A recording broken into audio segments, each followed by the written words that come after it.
Olá a todos, eu me chamo Diego Keidson e, juntamente com a professora Rafaele Dantas, iria abordar algumas questões sobre gênero para melhorar o direcionamento do debate sobre esse assunto durante esse curso básico de letramento de gênero. Nessa aula, nós temos como objetivo discutir, compreender a diversidade de gênero, conhecendo a comunidade LGBTQIAPN+, e os seus desafios no acesso à saúde. Nós vamos iniciar a nossa conversa por um ponto que é fundamental para a construção de um atendimento em saúde realmente inclusivo e comprometido com os direitos humanos, que é a compreensão da diversidade de gênero, da sexualidade e dos desafios enfrentados pela população LGBTQIAPN+, no acesso ao Sistema Único de Saúde. Para a gente começar a compreensão desse assunto, é essencial que compreendamos alguns conceitos que muitas vezes são confundidos. O sexo biológico, ele diz respeito às características físicas do corpo, como genitais, cromossomos e hormônios, que no feminino, por exemplo, temos a vulva, o canal vaginal, úteros, ovários, cromossomos XX, enquanto no masculino nós temos o pênis, a próstata, os testículos, cromossomos XY. E no intersexo, há algum tipo de variação biológica que inviabiliza essa definição com base nesse binarismo que é estabelecido por essas características físicas. Né? O que isso quer dizer? Mesmo levando em consideração a definição biológica, ainda temos os casos em que não é possível enquadrar nas classificações tradicionais de masculino ou feminino determinadas pessoas. O gênero, por sua vez, ele é uma construção sociocultural. É como a sociedade espera que uma pessoa se comporte, se vista, se expresse com base no sexo atribuído ao nascer. Já a identidade de gênero, ela é a forma como cada pessoa se reconhece. Pode ser tanto homem, mulher, ambos, nenhum ou outra identidade fora desse binarismo masculino-feminino. A expressão de gênero é o modo como essa identidade ela é manifestada para o mundo. Como essa pessoa se expressa para o exterior, pelo modo de falar, pelas roupas, pelo corte de cabelo, enfim. E para além de tudo isso, nós temos também a orientação sexual, que diz respeito à atração afetiva ou sexual que alguém sente por outras pessoas. Isso pode ser por um ou por mais de um, todos ou nenhum gênero. Porque orientação sexual é diferente de identidade de gênero. E é importante a gente ter em mente que esses conceitos, eles são independentes entre si, certo? Por exemplo, uma mulher trans, ela pode ser lésbica, pode ser bissexual, pode ser pansexual, pode ser assexual, ou mesmo heterossexual, mesmo sendo mulher trans, ou homem trans. O exemplo que eu dei foi de mulher trans. E esses conceitos, eles, de homem trans, mulher trans, serão abordados daqui a pouco. Essa pontuação inicial é só para destacar que não existe um modelo único de vivência da sexualidade ou mesmo do gênero.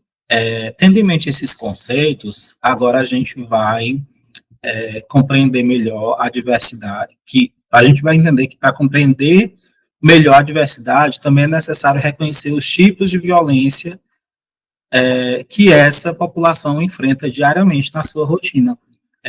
E aí a gente pode citar estereótipos, que são ideias generalizadas e simplificadas sobre grupos sociais.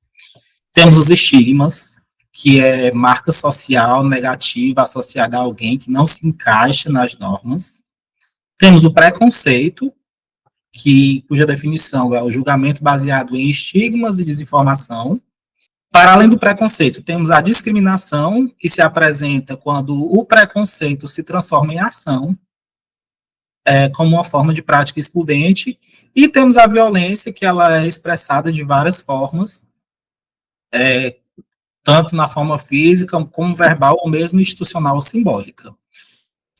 No Brasil, essas violências, elas se traduzem nos dados alarmantes, como, por exemplo, a alta mortalidade de pessoas trans, abandono escolar de jovens LGBTQIAPN+, automutilação, problemas relacionados à saúde mental, como depressão, ansiedade ou outros transtornos, a recusa de atendimento em serviços de saúde com base em convicções pessoais e ou religiosas, além da própria patologização de corpos diferentes.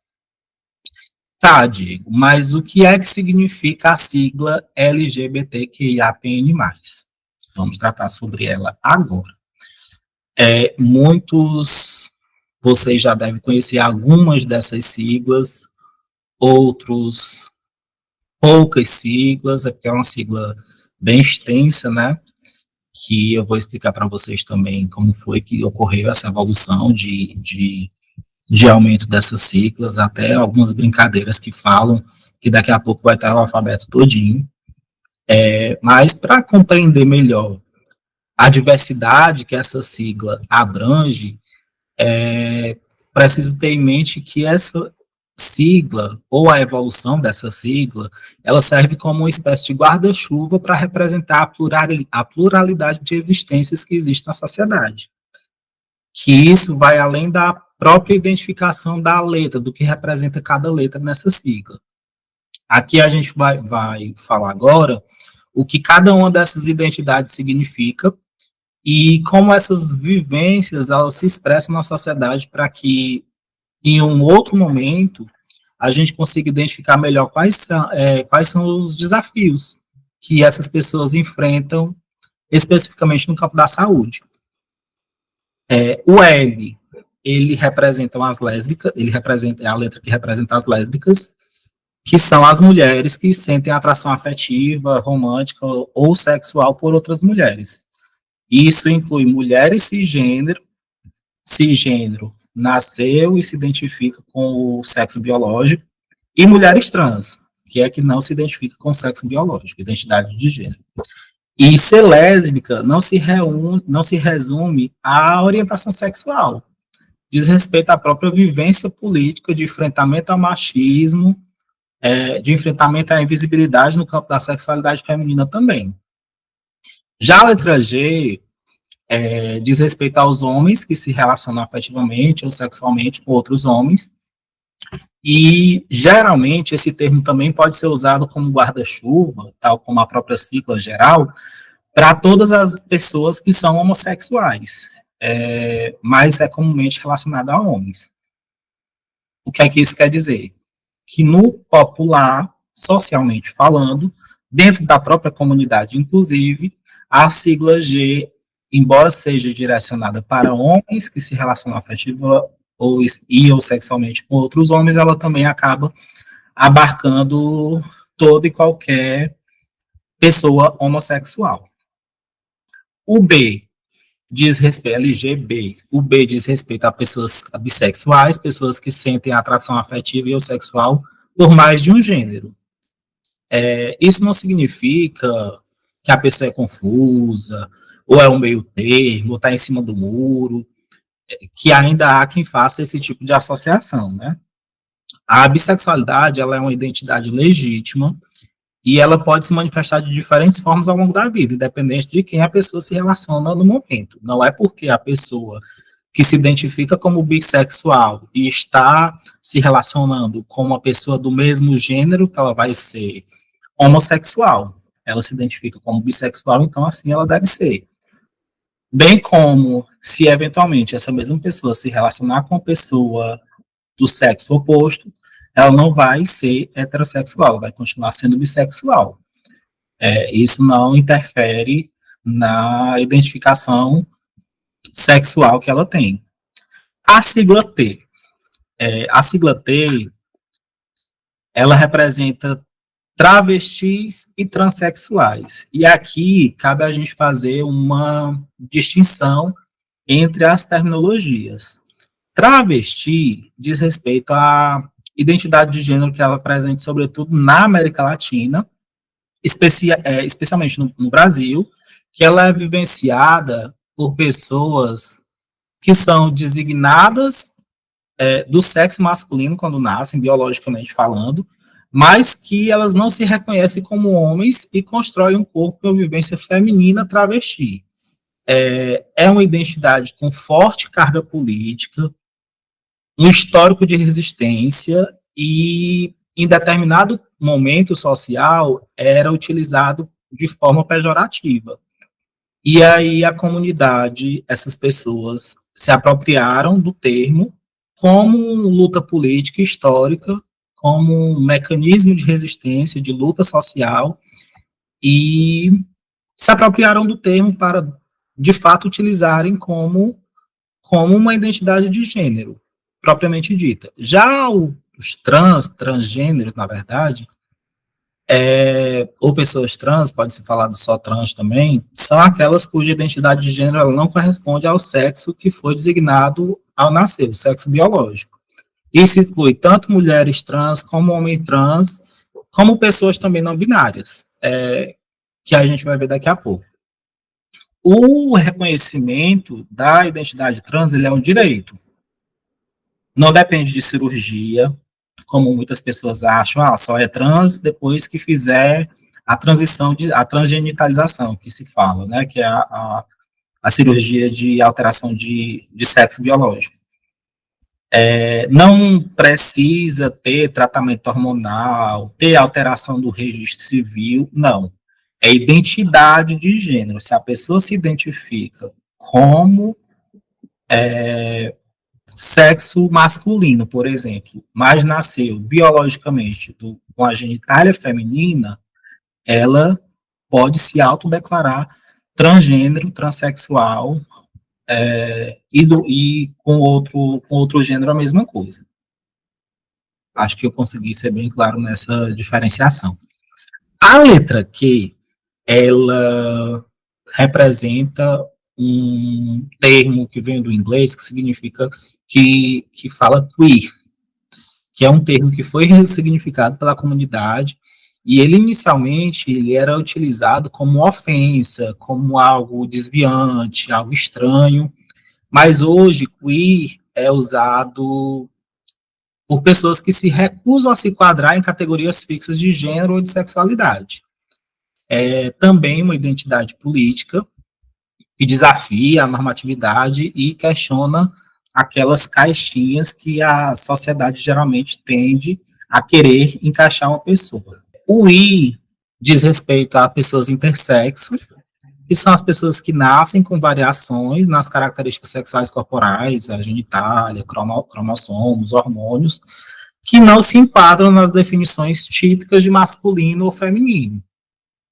Até era utilizado o termo hermafrodita, que não é politicamente correto, não é correto utilizar essa nomenclatura hoje em dia, e a intersexualidade, ela não é uma doença. O termo hermafrodita é inadequado e ofensivo porque o direito ao corpo intersexo, ele passa por não ser submetido a cirurgias corretivas não consentidas. Como assim? O fato de a pessoa não se encaixar biologicamente, seja com relação à genitália, cromossomos, hormônios, em um sexo ou outro, biologicamente falando, isso não deve impor uma alteração cirúrgica para que fique só um ou outro genital, por exemplo, para a identificação daquele organismo. É basicamente isso. A letra A, ela representa as pessoas assexuais e aromânticos. E aí também, assim como na letra T, essa letra abarca duas categorias.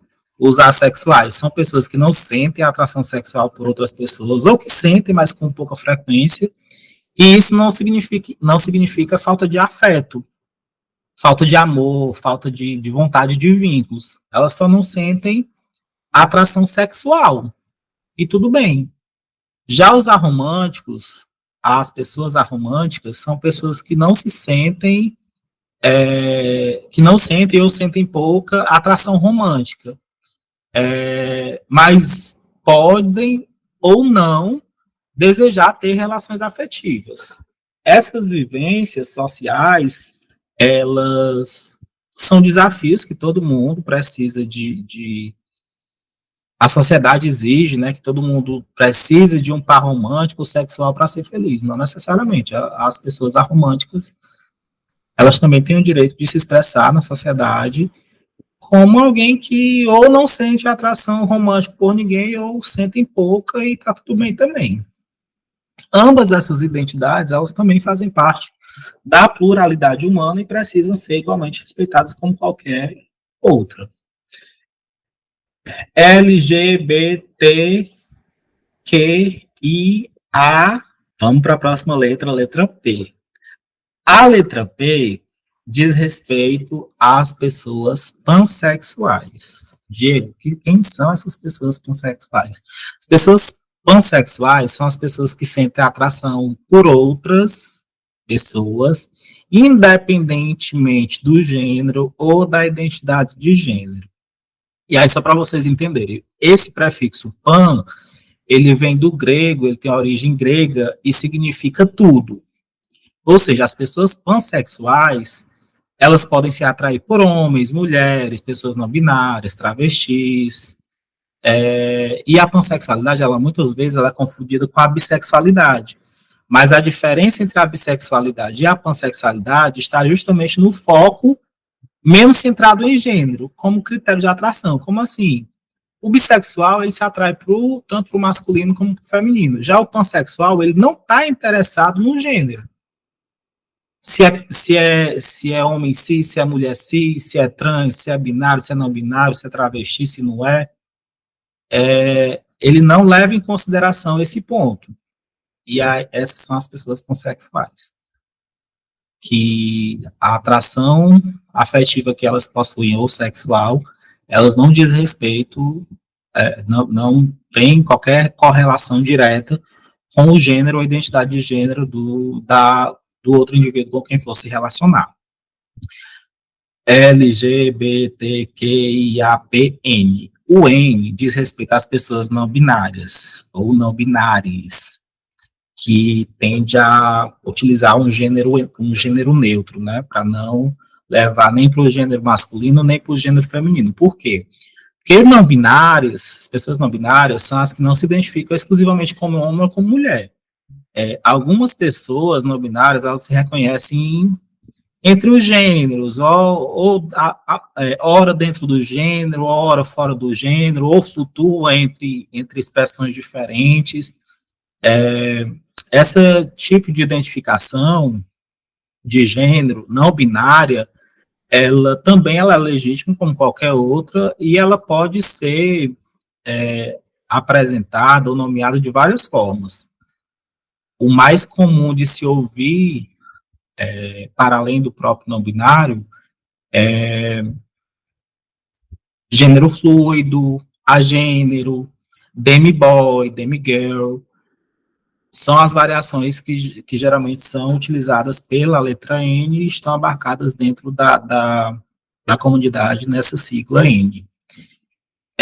Por fim, o símbolo mais, representa todas as demais identidades, expressões e orientações que não estão explicitadas de forma expressa na sigla, mas que também devem ser reconhecidas, respeitadas e acolhidas.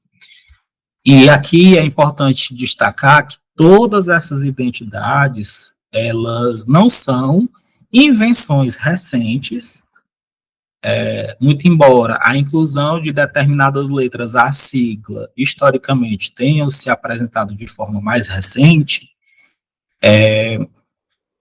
ela não é uma novidade.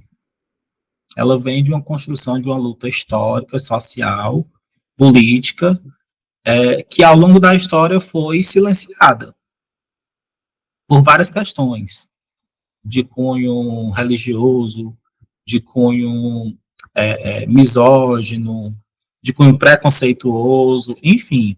E o nosso compromisso, enquanto profissionais de saúde, é reconhecer, respeitar e garantir o direito à saúde e à dignidade de todas essas pessoas. No SUS, no Sistema Único de Saúde, que é onde nós atuamos, nenhuma identidade de gênero deve ser motivo de exclusão ou discriminação. Pelo contrário, conhecer essa diversidade ela é essencial para que possamos oferecer um atendimento que respeite de forma efetiva a dignidade, a autonomia e o direito à saúde de toda e qualquer pessoa. Feitas essas considerações, a gente vai passar a falar sobre um breve histórico da luta LGBTQIAPN+, para vocês compreenderem melhor esse contexto social, político, de evolução na conquista por direitos, no reconhecimento de direitos, né? Historicamente, a luta por direitos de pessoas da comunidade LGBTQIAPN+, ela apresenta alguns marcos históricos que são importantes, tanto no Brasil quanto no mundo. A própria construção da sigla, para a forma que hoje temos, que eu acabei de apresentar para vocês, com todas essas letras, LGBTQIAPN+, ela passou por diversas modificações ao longo do tempo, de modo a integrar de forma específica a diversidade que compõe a sociedade, né? Por exemplo, nos anos 80, 90, só a título de informação, por exemplo, que muitos de vocês devem ter vivenciado esse momento, ter utilizado essa sigla, nos anos 80, 90, a sigla que era utilizada para designar essa comunidade era o GLS. Lá entre os anos 80 e anos 90, essa sigla, GLS, ela se popularizou para designar, em uma única abreviação, em uma única sigla, não só os gays e lésbicas, que eram tidos como desvirtuados, mas também todas as pessoas que, independente de orientação sexual ou identidade de gênero, na época nem se falava nesse assunto, elas, digamos que eram simpatizantes da causa, por isso o L, por isso o S, GLS, gays, lésbicas, S de simpatizantes.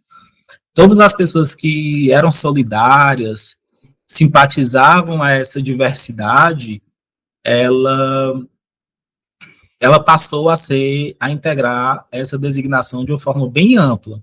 Hoje essa sigla, GLS, não é mais usada, porque ela é excludente, inclusive, e não identifica, politicamente falando, as diversas vertentes que compõem esse movimento, que é um movimento social e político também. Isso nos anos 80 e 90. No decorrer dos anos 2000, as pessoas bissexuais, elas começaram a ter mais voz, mais visibilidade. E aí a letra B, ela foi acrescentada, passando a ser usada a sigla GLBT, a partir de meados de 2005.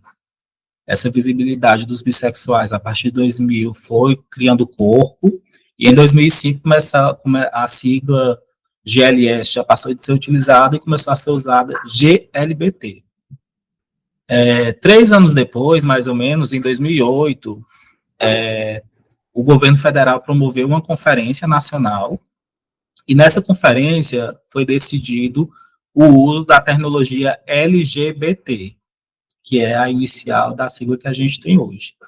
E aí essa sigla teve toda uma lógica que utilizaram para a ordem de sequenciamento dessa sigla, das letras dentro da sigla, para identificar de uma ação conjunta, de uma forma conjunta, a comunidade lésbica, gay, bissexual e travesti transexual no Brasil. Isso em 2008. 10 anos depois, por volta de 2018, mais ou menos, a letra I passou a ser incluída para contemplar as pessoas intersexo. E só em 2019, o mais passou a ser incluído também para indicar outros tipos de orientações sexuais, identidades e expressões de gênero que não eram abarcadas pela sigla LGBTI. Aí ficou LGBTI+. Mais recentemente, em 2020, entre 2020 e 2021, bem recente, a letra A ela começou a surgir dentro da sigla, se referindo a pessoas assexuais e a gêneros. E em 2023, o governo federal, então, adotou a sigla LGBTQIA+, para se referir a essa população. E posteriormente, agora bem mais recente mesmo, as letras P e N também foram acrescentadas para dar uma maior representatividade para as pessoas pansexuais não binárias que não eram identificadas de forma expressa na sigla, representativa da comunidade, dentro dessa luta de contexto social e político, né? No Brasil, especificamente, a homossexualidade ela deixou de ser considerada crime em 1830. Até 1830, a homossexualidade era crime. E, posteriormente, já mais recente agora, considerando 1830, né, em 1990, ela foi despatologizada pela Organização Mundial da Saúde, porque, inclusive, a terminologia que era utilizada na época era homossexualismo, enquanto a gente sabe que o sufixo ismo ele é indicativo de doença. E aí, a partir de 1990, a homossexualidade foi despatologizada, passou-se a utilizar o termo homossexualidade, retirando essa ideia de doença. E em 2008, a Agência Nacional de Saúde autorizou, a partir de 2008, a Agência Nacional de Saúde passou a autorizar a cobertura dos procedimentos de redesignação sexual pelo SUS. A união homoafetiva, ela só foi reconhecida como constitucional pelo STF em 2011. A utilização de nome social como direito foi nos documentos de identificação, foi reconhecido em 2018 pelo STF também, e em 2019 o STF equiparou os crimes de LGBTfobia, né, ao crime de racismo, sendo inafiançável e ter todos os reflexos e aplicação de pena igual. Todas essas conquistas que eu cito a título de exemplo, elas são frutos de uma mobilização da sociedade civil, dos movimentos sociais, de associações como a ANTRA, que é a Associação Nacional de Travestis e Transsexuais, temos a BGLT, que é a Associação Brasileira de Lésbicas, Gays, Bissexuais, Travestis, Transsexuais e Intersexos. Temos também a RENOSP, LGBTI, que é a Rede Nacional de Operadores de Segurança Pública LGBTI, além de outras, né? Essas são as mais conhecidas, historicamente falando, tem uma atuação mais expressiva. Feitos esses esclarecimentos, eu vou começar a falar, voltado mais para a nossa área de saúde agora, sobre o direito à saúde e os direitos humanos. A Declaração Universal dos Direitos Humanos, de 1948, ela já prevê no seu primeiro artigo, logo no seu início, que todos os seres humanos nascem livres e iguais em dignidade e direitos. Prevê uma igualdade com relação aos direitos, né? Dentro do campo nacional no Brasil, a nossa Constituição Federal de 88, ela assegura, no artigo 6º, que a saúde é um direito social, e lá no artigo 196, ela traz um aprofundamento da garantia desse direito social, trazendo a seguinte previsão: a saúde é direito de todos e dever do Estado, garantido mediante políticas sociais e econômicas que visem a redução do risco de doença e de outros agravos, e ao acesso universal e igualitário as ações e serviços para sua promoção, proteção e recuperação. Isso significa que a população LGBTQIAPN+, tem direito ao cuidado em saúde de forma integral, livre de qualquer discriminação, com profissionais capacitados, acolhedores, que respeitam a identidade de cada indivíduo. Dentro desse contexto, nós temos a Política Nacional de Saúde Integral da População LGBTQIAPN+, que vai ser tratada a partir de agora pela professora Rafaela, a quem eu concedo a palavra. Bem, turma, continuando aqui, né, a nossa primeira aula, nossa primeira unidade, a gente tem, né, que entender, na verdade, retomar o conceito ampliado de saúde, né, onde essa Carta dos Direitos Humanos da OMS, né, nos traz também a saúde biopsicossocial e espiritual, e dentro desse conceito, a proteção do direito livre à orientação sexual e identidade de gênero, né, que muitas vezes é colocado apenas numa questão social de segurança pública, mas que também vai envolver de forma significativa as questões de saúde física e mental, né. Então, a gente tem o conceito de saúde, esse conceito trazido para dentro da política nacional, né, na qual o professor Diego citou, que é uma política nacional de saúde integral a essa população LGBTQIAPN+, que visa, né, esse atendimento desde a atenção primária à atenção terciária, percorrendo um acompanhamento físico, psicossocial, né, dentro das necessidades que essas pessoas apresentam, que muitas vezes são colocadas em caixinhas, né, muito específicas, mas que, na verdade, envolve muitas outras questões. Então, é um pouco que a gente vai discutir nessa unidade. A política, ela foi instituída no âmbito do SUS em 2011, pela portaria 2836 de 2011, aprovada pelo Conselho Nacional de Saúde, e ela tem um objetivo de promover a saúde integral dessa população, buscando eliminar a discriminação e o preconceito institucional, né? Então, a gente vê todo o tempo, quando a gente lê a respeito da política na literatura, né, o ponto mais forte que eles trazem é realmente, de fato, como essas pessoas vão adentrar o sistema de saúde livre de discriminação e preconceito institucional, que, infelizmente, ainda é o que elas mais vivenciam. Mas também reduzir as desigualdades sociais, né, e aí a gente traz, né, na política nacional a saúde integral da pessoa LGBTQIAPN+, ao reforço daqueles princípios que a gente conhece na Lei 8080/90, que é a universalidade, a integralidade e a equidade do serviço, né? Então, a gente vê que a política também vem reforçar essas diretrizes fundamentais, que são as diretrizes do SUS.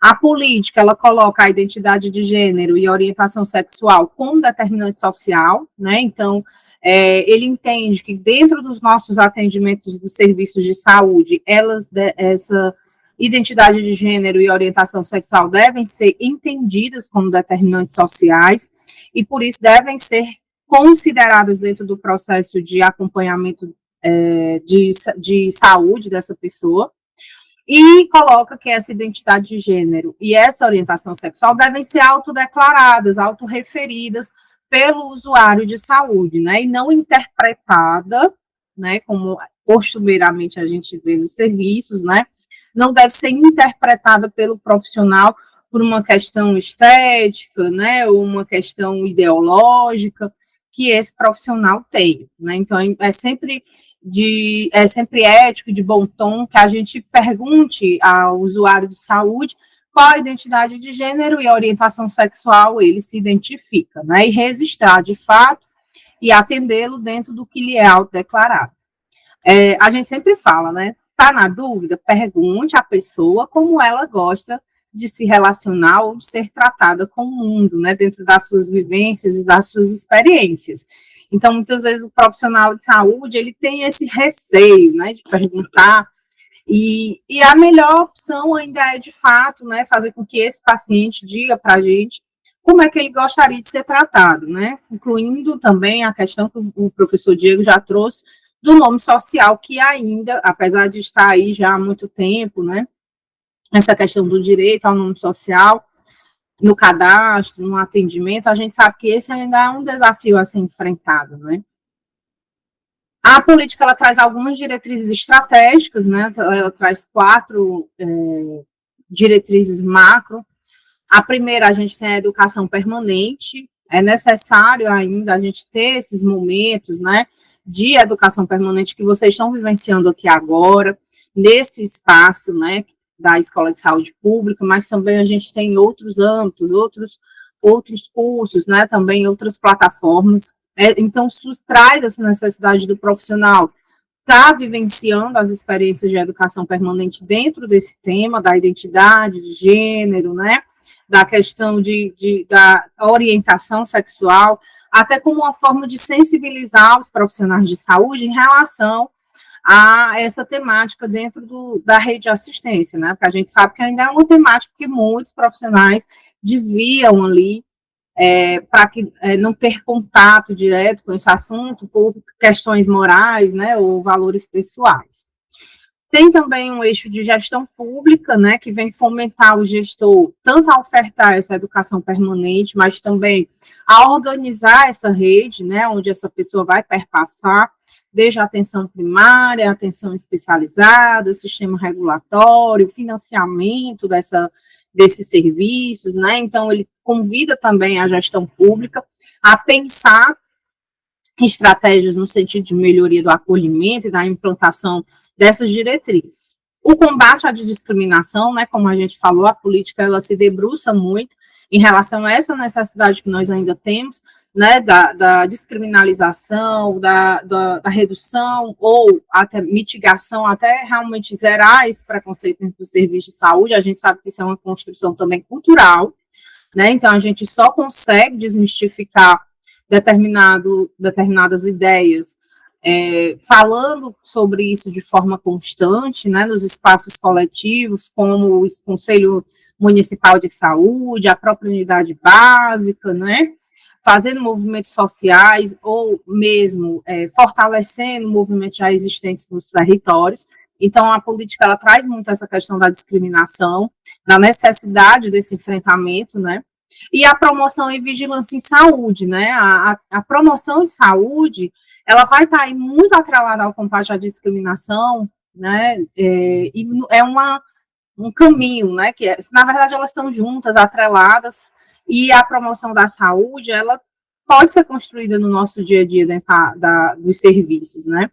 A vigilância é quem vai nos dar o cenário, pessoa, tempo e espaço, né, onde essas pessoas estão, quem elas são, qual a faixa etária, né, a gente tem aí agora um processo de envelhecimento da população, como é o envelhecimento dessa pessoa, LGBTQIAPN+, é algo que a gente ainda tem que aprender a discutir nos espaços, a violência, né, como o Diego já trouxe, essa violência é notificada, aonde acontece essa violência, né, a gente fala muito, por exemplo, de violência doméstica contra a mulher, mas existe violência doméstica às pessoas LGBTQIA+, ou são violências externas na rua, né, no cenário da via pública. Então, é importante a vigilância em saúde fazer parte desse processo para que a gente conheça, né, quem é a nossa população, quem está no meu território, quem acessa a minha UPA, quem acessa o meu hospital, né, quem é esse perfil, para que eu consiga melhor atender essas pessoas. Então, a gente tem ainda um cenário de discriminação e preconceito que enfrenta aí, né, que se confronta com esse acesso à saúde.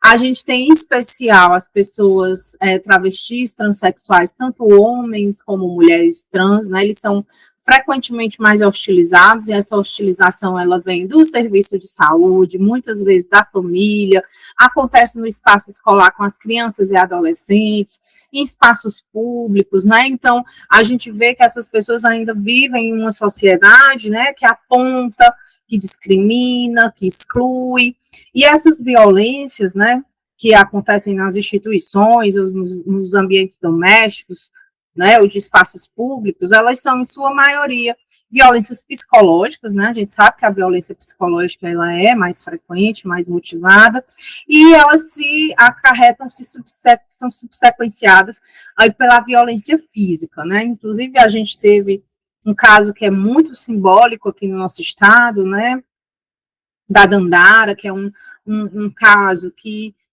mobilizou muito a sociedade cearense em relação a essa questão da violência, né, até onde a sociedade mata essas pessoas, né, então isso são discussões que nós temos que refletir também no acesso à saúde, né, como nós podemos ser, além da oferta de serviço de promoção de saúde, prevenção de doenças, reabilitação, onde também nós entramos como rede de proteção a essas pessoas, né?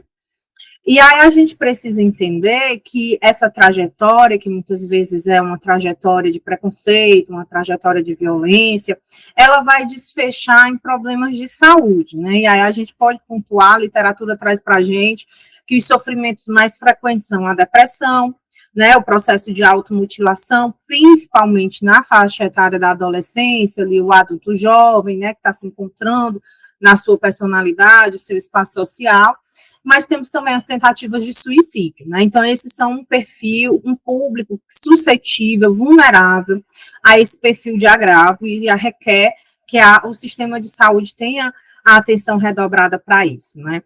Assim como os tipos de violência que essa pessoa é submetida ao longo da vida, violência física, psíquica, né, moral, às vezes até patrimonial, dessa família, dessa sociedade, então também é importante estarmos atentos a essas questões. E o processo transexualizador, né, que é um processo que muito assusta o serviço de saúde. O que é esse processo transexualizador? Não é uma referência comum, né, na nossa cabeça, mas existe uma rede, né, que oferece esse serviço. Então, a gente precisa entender como é esse processo, como essa pessoa vai passar por isso. Muitas vezes esse processo ele é feito de forma artesanal, em casa, né, essas pessoas tentam por vias que não são o sistema de saúde, e aí acaba acarretando outras doenças crônicas. A transfobia, né, que é um termo que nós não podemos esquecer, que ele é muito importante durante o nosso curso, é exatamente mitigar essa transfobia, o nosso objetivo no nosso dia a dia de trabalho, né, porque ela representa a intolerância e todo tipo de preconceito em relação às pessoas LGBTQIAPN+, né, então a gente precisa, de fato, compreender esse conceito da transfobia. A discriminação e o preconceito, eles também estão muito relacionados, né, à questão das vivências, da capacidade do profissional de saúde entender que o que aquela pessoa vivencia não é uma patologia, é uma vivência legítima, é uma vivência que se expressa na vida dessa pessoa, né, que cada pessoa vai ter a sua trajetória de forma individualizada, que essas trajetórias, elas mudam durante os ciclos de vida em que essa pessoa vai vivenciando, né, a infância, a adolescência, a vida adulta, a fase idosa, né, então é preciso reconhecer a individualidade também desse sujeito, reconhecer e respeitar, não como uma condição patológica, mas como uma experiência de existência. E aí, quando a gente aprende a fazer esse reconhecimento, né, quando a gente consegue se entender enquanto sociedade com esse reconhecimento, a gente consegue, de fato, garantir os direitos dessa pessoa. Levando em conta que o sistema de saúde muitas vezes os primeiros espaços que essas pessoas vão frequentar, seja ela procurando atendimento individual para ela, ou seja procurando para um familiar, um filho, um sobrinho, um pai, uma mãe, né? Essas pessoas, geralmente, elas estão, sim, nos espaços de saúde. E elas costumam buscar algum tipo de orientação, né, para a sua saúde ou para o de seus familiares. Então, essas pessoas, elas estão presentes no nosso cotidiano e é necessário saber acolher as demandas que chegam, porque a gente acredita, né, sempre que a pessoa LGBTQIAPN+, ela vai procurar demanda só para a questão de identidade de gênero, ou só para a questão da orientação sexual. Isso não é verdade, né? Ela pode procurar, sim, acessar o serviço de saúde para outras demandas, né, que não estão diretamente relacionadas com a questão de gênero ou sexualidade, mas a gente precisa sempre lembrar que a identidade de gênero e orientação sexual, sim, vai determinar alguns atendimentos, né, de alguma forma, aquele atendimento que eu vou realizar. E aí é necessário revisitar nossas práticas, né? A gente sabe que, infelizmente, a gente ainda tem um modelo muito biotecnicista, né? Um modelo de atenção à saúde que ainda olha muito para a doença e não para o sujeito, né? Para o cuidado centrado na pessoa, e nós ainda estamos numa fase, num processo de mudança desse sistema de saúde que olha para a pessoa e não para a patologia, né? E aí, primeiro, reconhecer que essas pessoas não têm uma patologia, como o Diego muito bem trouxe, né? Porque quando eu entendo a minha prática com esse olhar, eu dificulto o acesso dessa pessoa aos serviços de saúde. Olhar também para os ciclos de vida. A gente sabe que crianças e adolescentes, elas estão, digamos assim, elas têm mais dificuldade em relação a outras populações, porque elas dependem de suas famílias, né, muitas vezes para inseri-las nesse sistema de saúde. Então, é preciso entender que existe uma vulnerabilidade também quando a gente faz esse recorte do ciclo de vida. Identificar sempre no meu serviço quais são as práticas que hoje estão inadequadas. É o desrespeito ao nome social, a não liberação de vagas de realização de exame ginecológico, né? Então, a gente precisa sentar enquanto equipes e pensar o que tem dificultado o acesso dessa população ao meu serviço, UPA, Unidade Básica de Saúde, hospital, né? Então, é preciso reconhecer quais são essas práticas que estão inadequadas para que a gente consiga desativá-las, né? Para que a gente consiga parar de realizá-las, para que essas pessoas se sintam de fato acolhidas, né? E aí a gente vai falar muito de acolhimento na unidade 2, né? Mas para isso a gente precisa entender como eu devo atender essas pessoas, né? Primeiro, a gente precisa reconhecer que o cuidado ele é centrado na pessoa e nas suas necessidades, né? De forma individual, mas considerando os seus determinantes sociais, onde ela está inserida, como ela se identifica, como ela reconhece a experiência de vida dela para que a gente possa contribuir enquanto sistema de saúde. E a partir dessa prática de cuidado centrada nesse reconhecimento desse indivíduo, a gente consegue construir uma relação de confiança entre o usuário e o profissional de saúde. E aí a gente sabe que quando esse vínculo acontece, né, essa construção da relação de confiança, ela consegue se concretizar, aí nós conseguimos ter um atendimento bem suscetível, bem realizado, de qualidade, né, com oferta adequada dos serviços de forma segura, né, que a gente sabe que precisa também ser de forma segura. Então, quando a gente atende as pessoas LGBTQIAPN+, o profissional, ele tem que estar engajado, né, com essas políticas, ele precisa estar ser conhecedor dessa política, dos direitos dessa pessoa, ele vai estar em um cenário multiprofissional, a gente sabe que nós trabalhamos com essa convergência de saberes e práticas, e isso aumenta a nossa chance de sucesso, né, entendendo que existe uma complexidade das demandas desse sujeito, e estar dentro desse cenário multiprofissional, interdisciplinar, isso favorece o atendimento. Outro ponto importante é a gente reconhecer a rede de atenção, né, desde a atenção primária até a atenção especializada e a rede terciária. E aí a importância desse acolhimento, mas reconhecer também, principalmente, que tudo vai começar na atenção primária à saúde. Esse nível de atenção que conhece o território, né, que conhece essas pessoas, sabe as condições de moradia dessas pessoas, conhecem as famílias, a necessidade daquela comunidade. E fazer uma regulação, né, um encaminhamento adequado das pessoas que precisam da atenção especializada, porque também não é toda pessoa LGBTQIAPN+, que vai precisar da atenção especializada. Então, a gente vai encaminhar só aquelas que forem necessárias, né, para fazer procedimentos ou acompanhamentos mais complexos, né? Mas o que a gente tem que entender? Que essa rede ela tem que ser uma rede integrada, ela tem que se comunicar bem, né? Se não houver essa comunicação adequada entre os pontos de rede, a gente não vai conseguir ter o êxito que a gente deseja.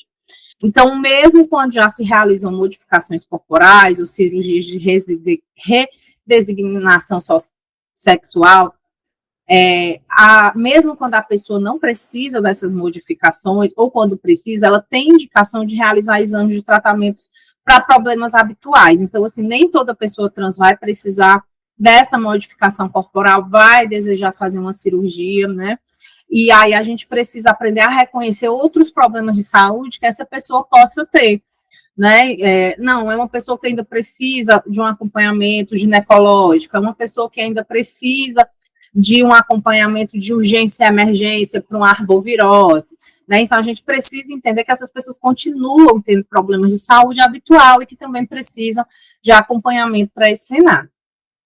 Quando a gente fala de população LGBTQIAPN+, a gente relaciona muito a ideia à questão das ISTs, né, das infecções sexualmente transmissíveis.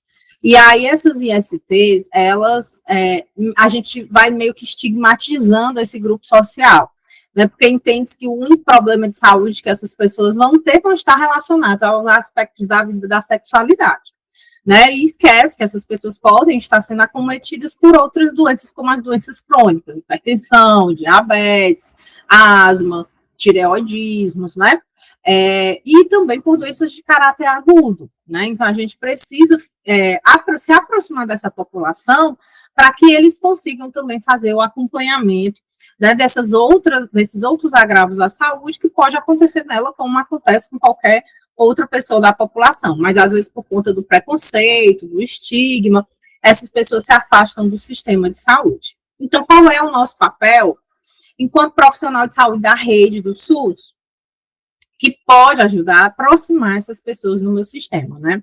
Primeiro, criar condições favoráveis para a necessidade de saúde, para que esse usuário tenha essa confiança, né, naquela equipe ou naquele serviço e procure aquele serviço, como respeitar o nome social, perguntar sempre como a pessoa quer ser tratada, permitir o acesso a banheiros, né, pela questão da identificação de gênero. Então, às vezes, as articulações simples do dia a dia já fazem com que a gente consiga fortalecer esse vínculo. Sensibilizar os trabalhadores de saúde, né, para o cumprimento dessas normativas que a gente está falando, né, o uso do nome social, a utilização do banheiro.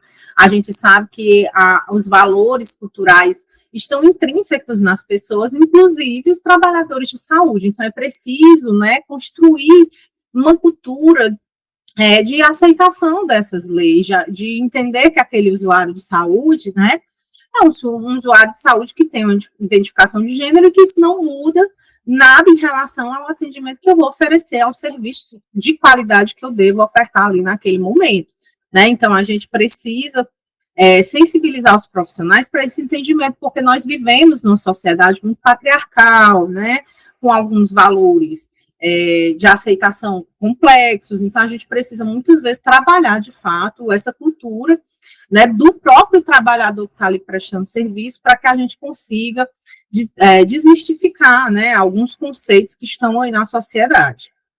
Incluir espaços específicos para o preenchimento do nome social. A gente sabe que os prontuários hoje, em sua maioria, são em sistema eletrônico, né? E esses prontuários já vêm com esse espaço para a gente garantir o registro desse nome social e assegurar que ele fique em destaque para que a pessoa seja tratada dessa forma. Conforme o prontuário, exames realizados pela unidade também devem vir, né, com esse destaque, também devem vir com o nome social que o paciente ou usuário de saúde gosta de ser reportado e tem o direito civil, né, garantido para que seja reportado.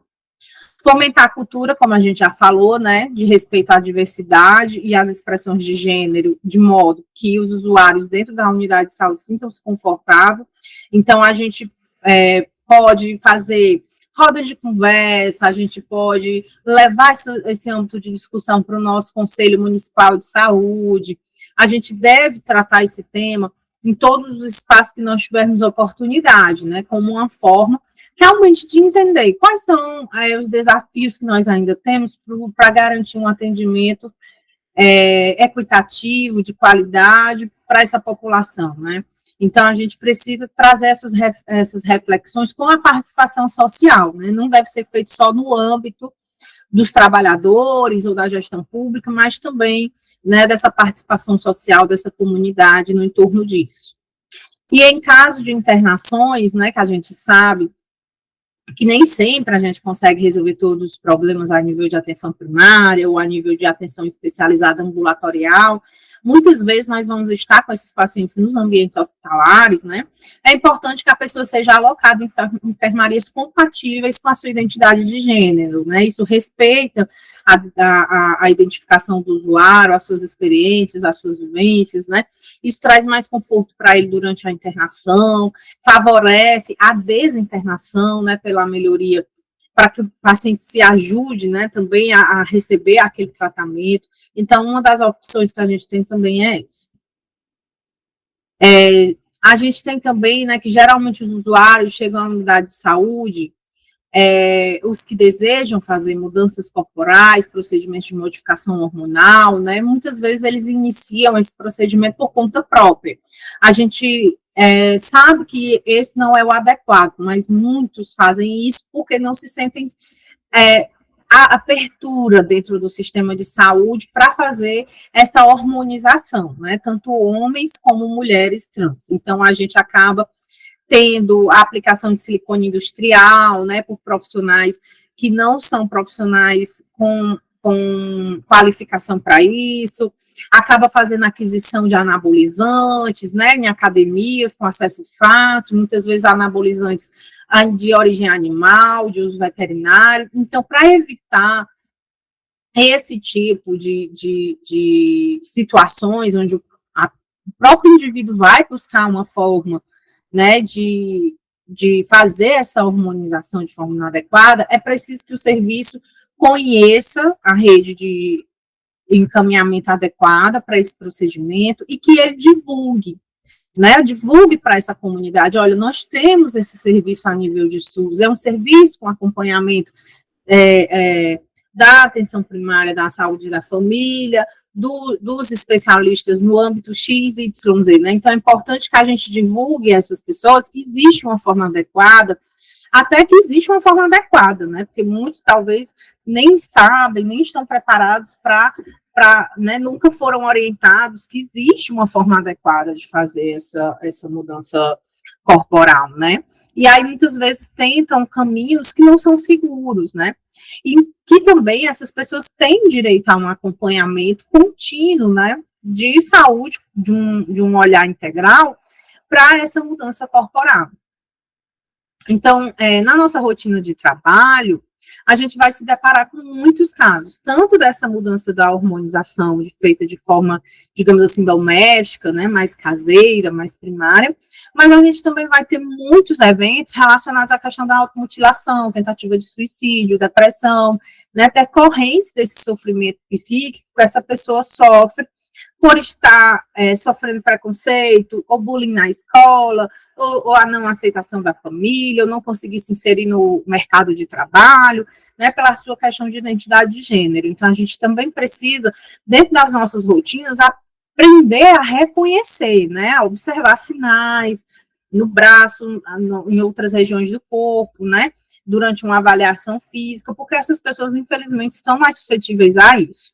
Então, é importante a gente assumir um papel de uma postura respeitosa em relação às vivências que essas pessoas passam, né?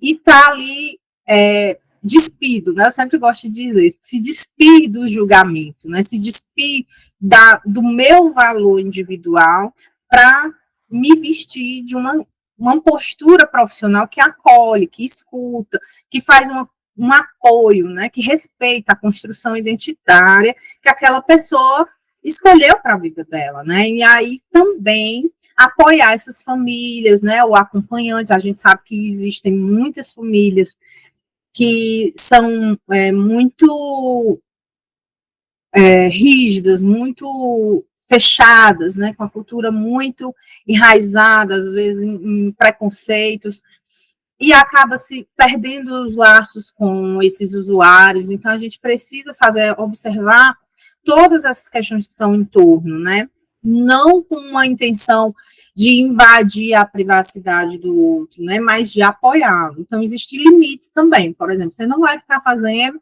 uma investigação de como é a vida dessa pessoa para alcançar dados que não vão ser pertinentes ao atendimento que você está oferecendo ali no momento, né? Então, as perguntas, elas devem ser direcionadas para dentro daquela necessidade da pessoa naquele momento que ela está ali, respeitando a privacidade, a intimidade desse usuário, né?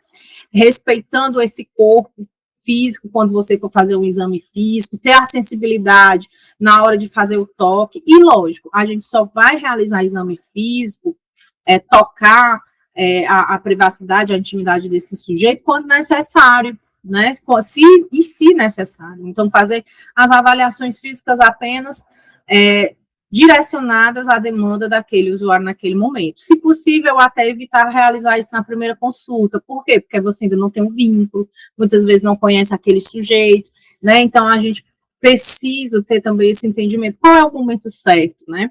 A gente faz esse ponderamento, né, para outros públicos. Então, por que a gente não pode fazer para a pessoa LGBTQIAPN+, também? Às vezes a gente vê alguns colegas, né, com muita curiosidade, né, por ter muitos estereótipos de gênero já pré-determinados pela cultura que esse profissional viveu no seu contexto, né, fora do serviço de saúde, né. Então, muitos têm muita curiosidade, é preciso conter essas curiosidades, né, e realmente com um espírito de atendimento, né, mais desfeito desses conceitos sociais que muitas vezes a gente tem, estereótipos, expressões, né, às vezes o profissional, ele até acha que está sendo respeitoso, mas usa às vezes uma expressão, né, cultural, que é uma expressão cultural transfóbica, né, preconceituosa. Então, é preciso ter essa vigília também. Quais são as expressões populares, que nós temos aí muitas, né, num estado como o nosso, que são transfóbicas, que são preconceituosas, quais os gestos, a forma de olhar, a forma de, né, a postura, às vezes, na hora de atender. Então, a gente precisa ter essa revisitação realmente das nossas práticas de trabalho, para que a gente consiga ter um atendimento de qualidade. Então, a gente precisa criar um clima de confiança, né? Vamos manter um vínculo com esse usuário, garantir a confidencialidade, a gente deve garantir para toda a população, em especial para LGBTQIAPN+, né? Não ficar levando, às vezes, de um setor para o outro, né? O que foi conversado ali com aquela pessoa, porque isso nem tem princípio ético, né, que respalde o profissional para estar verbalizando, às vezes, coisas que é do íntimo da consulta, do atendimento ao usuário, né? Então, a gente precisa lembrar que, muito mais do que uma questão da política nacional, a confidencialidade, ela é um princípio ético, né, de toda a profissão da carreira da saúde pública. Então, a gente precisa... A política, né, e as diretrizes, elas reforçam apenas o que já nos é colocado, né, para a execução da profissão.